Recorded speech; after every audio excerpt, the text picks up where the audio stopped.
الحمد للہ رب العالمین والصلاة والسلام علی سید الانبیاء والمرسلین اما بعد فاعوذ باللہ السمیع العلیم من الشیطان الرجیم بسم اللہ الرحمن الرحیم یا ایہا الذین آمنوا لا تتخذوا عدوی وعدوکم اولیاء صدق اللہ العظیم وبلغنا رسولہ النبی الکریم الامین بلغ العلا بکمالہ کشف الدجا بجمالہ حسنت جمیع خصالہ صلو علیہ وآلہ۔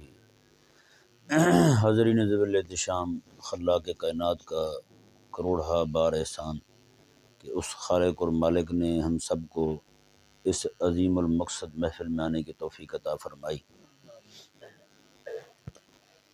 میں نے جو آپ کے سامنے قرآن مجید فرقان حمید کی آیہ مبارکہ کا ایک حصہ تلاوت کیا، اس آیہ مبارکہ میں اللہ تبارک و تعالی نے اہل اسلام کے لیے ایک بہت بڑے عقیدے پر عمل کرنے کا حکم دیا۔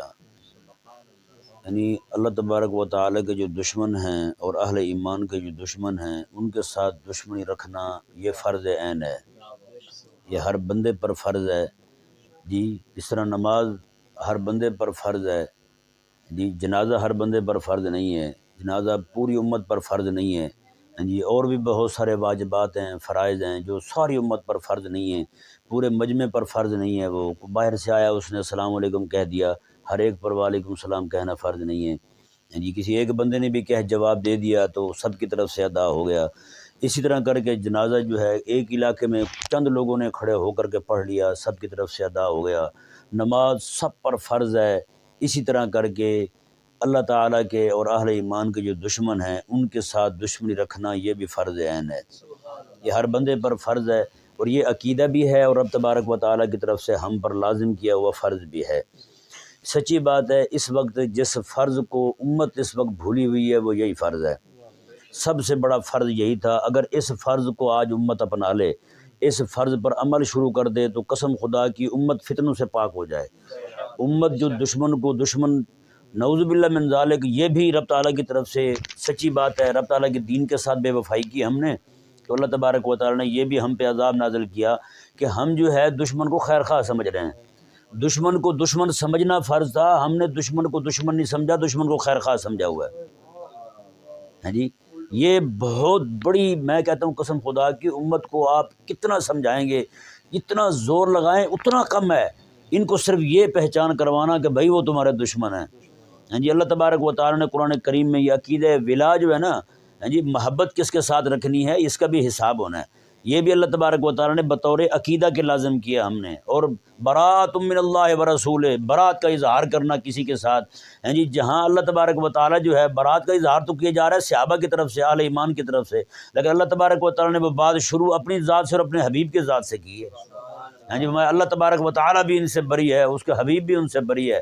تو بتائیں وہ اتنا بڑا عقیدہ اور فرض اعظم جو ہے، اتنا بڑا فرض ہے بھئی، جب تک اس فرض کو قوم نہیں سمجھتی، اس سے شناسائی قوم کو نہیں ہوتی، امت اس کی پہچان نہیں کرتی، امت جو ہے اسی طرح ذلیل بھی ہوتی رہے گی، رسوا بھی ہوتی رہے گی۔ سچی بات ہے۔ میں آپ کو چھوٹی سی مثال دیتا ہوں۔ پاکستان والے لوگ جو ہیں چائنا کو اپنا دوست سمجھتے ہیں، سمجھتے نہیں سمجھتے، لیکن اسی چائنا کے اندر آپ کی مساجد کے اندر ہاں جی، ان کی نعوذ باللہ من ذالک عورتیں جو ہیں چائنا کی، وہ جا کے جناب ڈانس کر رہی ہیں، آدھے کپڑے پہنے ہوئے وہاں جا کے ناچ کود رہی ہیں جناب۔ مساجد کے اندر مسلمانوں پہ جناب پابندیاں جناب، مسلمانوں کو پکڑ پکڑ کے ان کی داڑھیاں مڑی جا رہی ہیں، داڑھی والا کہیں پہ دکھ جائے تو اس کو پکڑ کے جناب وہیں پہ داڑھی اس طرح پھیر دیتے ہیں اس کی داڑھی پر۔ وہ اسلام کا دشمن ہے لیکن میرا دوست ہے تو اس سے ثابت یہ ہوتا ہے کہ اسلام تو اپنی جگہ پہ کھڑا ہے کہ میں پھر اسلام چھوڑ گیا ہوں۔ میرا جو خیر خواہ بنا ہے کسی بات پہ خیر خواہ بنا ہے نا، میرا دوست بنا ہے کسی وجہ سے میرا دوست بنا ہے، پھر ظاہری بات ہے میں اسلام پہ کھڑا ہوتا، وہ اسلام کا دشمن ہے تو میرا بھی دشمن ہوتا، مجھے بھی اپنا دشمن سمجھتا، لیکن مجھے اپنا خیر خواہ اپنا دوست سمجھ رہا ہے، میں اسے اپنا دوست سمجھ رہا ہوں، مطلب یہ ہے وہ اپنی دشمنی پہ پکا کھڑا ہے، میں اسلام کو چھوڑ چکا ہوں، اس لیے جناب میں اس کو اپنا خیر خواہ اور اپنا دوست سمجھ رہا ہوں۔ پوری دنیا کے اندر عالم کفر کو دیکھ لیں، ساری دنیا کے اندر یہی ہو رہا ہے۔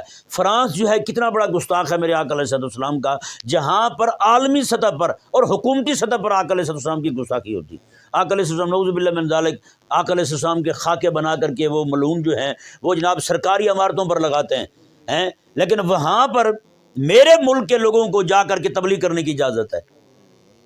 ان کو جناب وہ چرچ بھی دیں گے، چرچوں کو جناب مساجد میں تبدیل کر رہے ہیں. تمہارے خیر خواہ کیسے ہو گئے جب تمہارے نبی کے دشمن ہیں، تمہارے حبیب علیہ السلام کے دشمن ہیں، تمہارے حبیب کو برداشت نہیں کرتے. 1400 سال ہوئے میرے آقا علیہ السلام کو دنیا سے پردہ فرمائے ہوئے، آج تک ان کے اندر دشمنی اسی طرح ابل رہی ہے. اور تو ان کا خیر خواہ کیسے بن گیا ہے؟ وہ تیرا خیر خواہ کیسے ہو گیا؟ یہ سمجھ سے باہر بات ہے. نہیں سمجھ آ رہا مسئلہ؟ تو یہ جب اللہ اکبر کبیرہ میرے کریم آقا صلی اللہ علیہ وآلہ وسلم کے صحابہ کرام علیہ رضوان کو دیکھیں، ان کا طریقہ مبارکہ دیکھیں. حضرت سیدنا مولا علی رضی اللہ تعالیٰ عنہ جو ہیں، آپ کا جب کسی یہودی کو ہاتھ لگ جاتا تھا آپ وضو دوبارہ کیا کرتے تھے؟ ہاں جی، آپ اپنے ہاتھوں کو دھویا کرتے تھے. بتائیں، سلیب کو ہاتھ لگ جاتا آپ وضو دوبارہ کیا کرتے تھے؟ ہاں جی، آپ اپنے ہاتھوں کو دھویا کرتے تھے. لیکن آج ہر ایک بندہ جو ہے وہ ایسا جناب ان کا دیوانہ ہوا ہے، ایسا ان کا مستانہ ہوا ہے کہ ان کی تہذیب کو، ان کی چال ڈھال کو، ان کی ہر ایک چیز کو جناب یہ اپنائے بیٹھا ہے. اس وقت سب سے بڑا میں حقیقت کہتا ہوں، جیسے وہ کہتے ہیں نا کہ ان کی جو دشمن ہے نا، جب سچی بات ہے جب بندہ دشمن کی پہچان کھو بیٹھے نا بندہ اس وقت جو ہے اس بندے کو وہ چاہے سر پہ ہیلمٹ پہنے، ہیں جی، سر پہ جو کچھ مرضی پہن لے، جتنے مرضی بم بنا لے، اس کو ایسی سی جگہ سے تھپڑ پڑیں گے اسے پتہ ہی نہیں چلے گا کہاں سے پڑ رہے ہیں جی. اب نعوذ باللہ من ذالک بڑا ظلم یہ ہوا ہے کہ وہی یہودی جو ہے وہ جناب ہمارے فلسطین کے اندر، غزہ کے اندر، رفح کے اندر مسلمانوں کو شہید کر رہا ہے، اور روزانہ کی بنیاد پر سینکڑوں مسلمان شہید ہو رہے ہیں، لیکن وہ ہمارا خیر خواہ ہے جی. ہمارے ہاں وہ فنڈنگ کر رہا ہے، ہمیں پیسے دے رہا ہے. وہ کیوں بھائی؟ اتنے تو اندھیر نگری نہیں نا، یہ عذاب بھی تو ہے رب تبارک و تعالیٰ کہ ہماری قوم کو سمجھ نہیں آ رہی دشمن کون ہے. دشمن جو ہے اپنی لڑائیاں ہمارے گھروں میں گھس کے لڑ رہے ہیں. امریکہ اور روس اپنی لڑائی کہاں پہ لڑ رہے ہیں؟ شام کے اندر لڑ رہے ہیں، مسلمان ملکوں کے اندر لڑ رہے ہیں، تاکہ لڑائی ان کی ہو، نقصان مسلمانوں کا ہو. اگر آپ تھوڑا سا بھی غور کریں، میرے کریم آقا صلی اللہ علیہ وسلم نے سوائے ایک جنگ کے، وہ جنگ غزوہ خندق ہے جس میں آقا علیہ السلام نے دفاعی محاذ بنایا کہ مدینہ منورہ کے اندر رہ کر کے وہ بھی باہر خندقیں کھودی، مدینہ شہر میں آنے کی نہیں دیا کسی کو، باہر تک خندقیں کھودی تھی. باقی جتنی لڑائیاں ہوئی ہیں، اللہ اکبر، میرے آقا علیہ السلام کی جنگی حکمت عملی کو دیکھ رہے ہیں. میرے آقا علیہ السلام لڑنے کے لیے وہیں جا رہے ہیں. وہ بدر کہاں پہ کھڑا یار، سینکڑوں میل دور ہے. بدر کہاں پہ؟ میرے آقا علیہ السلام لڑنے کے لیے وہاں جا رہے ہیں. پھر جناب آپ تبوک کو دیکھ لیں، تبوک کہاں پہ ہے؟ 1500 کلومیٹر سفر مدینہ سے بنتا ہے. میرے آقا علیہ السلام یہاں سے سفر کر کے وہیں جا رہے ہیں. یہ نہیں کہ آقا علیہ السلام نے کہ لڑنے کے لیے دشمن کو میرے گھر میں آ کے لڑ. اور دشمن جب ہم اب دشمن کو اپنے ساتھ لڑنے کے لیے اتنی مہلت دیں گے کہ وہ میرے گھر میں گھس آئے، تو پھر آپ دشمن اپنی لڑائیاں بھی ہمارے گھر میں آ کے لڑے گا، ہمارا سین خراب کرے گا. پھر ہمارے ظاہری بات، جب دشمن ہمارے گھر میں آ کے لڑے گا، نقصان کس کا ہوگا؟ ہمارے گھر کا نقصان ہوگا، ہماری جائیداد کا نقصان ہوگا، ہمارے بیوی بچوں کا نقصان ہوگا، ہماری عزت کا نقصان ہوگا، ہر ایک شے کا نقصان ہوگا. آج جس بھی ایسے بندے کو بتائیں آپ، جناب یہودی جو ہے وہ اپنی دشمنی جو ہے آپ سے نکال رہا ہے جی. میں چھوٹی سی مثال دیتا ہوں، یہ ٹک ٹاک کو دیکھ لیں جی. مسلمان اتنے بغیرت تو نہیں تھے ویسے جتنے آج ہوئے ہیں. یہودی وہاں بیٹھا ہے، وہ کہتا ہے جناب تیری بیٹی جو ہے اتنے ویوز لے کر آئے، اتنے بندے تیری بیٹی کو دیکھ لیں، اتنے پیسے دوں گا میں. اتنے بندے تیری بیٹی کو لائک کریں، اتنے کمنٹ کریں، اتنے جناب تیری بیٹی کو آگے لوگوں تک پہنچائیں، اتنے پیسے تجھے ملیں گے. مسلمان خوش ہو کے جناب لے رہا ہے. ہاں جی، بتا اسی کو جب ان کو کہتے ہیں بھائی یہودی تمہارا دشمن، وہ کہتا ہے لو دشمن ہو تو اتنے پیسے دیتا میں. اب ہم کو کون سمجھائے بھائی تمہاری عزت لے گیا ہے. ہاں جی، تمہارا جو علاقے میں رکھ رکھا ہوتا ہے وہ سارے کا سارا لے گیا ہے. اب تم کس چیز کو رونا روتے ہو؟ کس چیز کا کیا، کس بات پہ بندہ رونا روئے جناب؟ ان کو کون سی بات پکڑ کے سمجھائے وہ تمہارا دشمن ہے یار. ہاں جی، اس نے پیسے دیے ان کو، یہ جناب غلام بن گئے کو. میرے کریم آقا علیہ السلام نے ارشاد فرمایا قیامت کے قریب جو ہے لوگ سویرے اٹھیں گے مومن ہوں گے، شام کو کافر ہوں گے، شام کو مومن سوئیں گے، سویرے صبح کو اٹھیں گے کافر ہوں گے. ہاں جی، میرے آقا علیہ السلام نے وجہ بیان فرمایا. آقا علیہ السلام نے فرمایا کہ 2 درہم کے عوض جو ہے نا یہ لوگ دین بیچ دیں گے اپنا.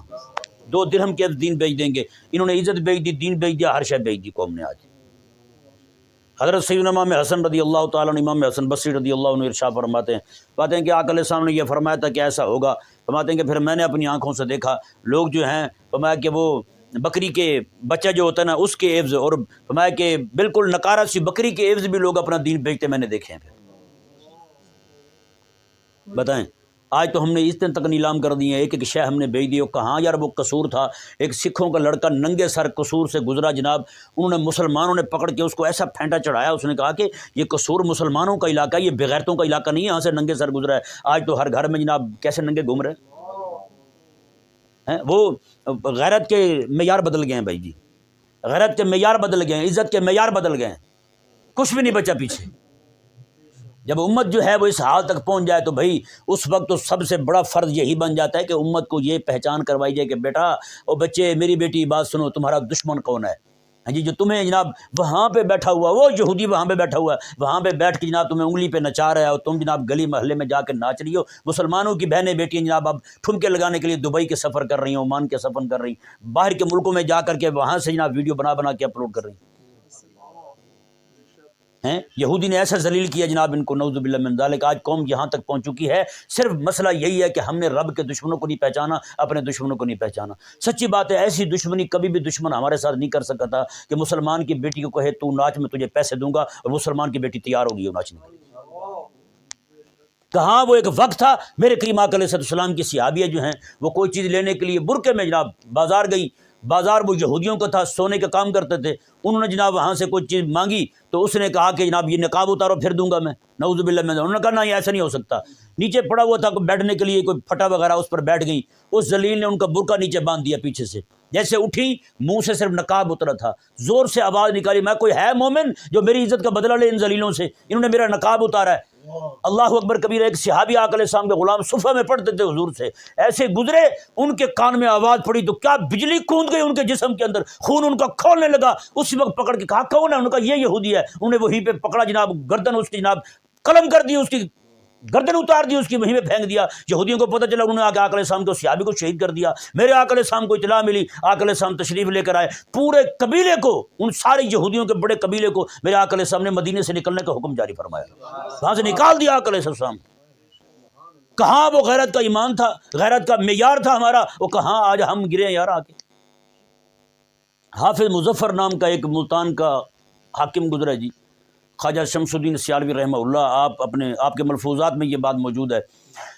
وہ راجہ جو ہے نا اس وقت کا ہندو اوکانا جو تھا، سنگھ ان کا ذلیل، اس نے حملہ کیا ملتان پر، تو یہ حافظ مظفر جو ہے نا یہ لڑتا رہا یہاں تک کہ بات اتنے تک آپ پہنچی کہ صرف 40 بندے اس کے ساتھ رہ گئے، باقی سارے شہید ہو گئے، اور راجہ رنجیت سنگھ کے ساتھ لڑتے صرف 40 لوگ بچے۔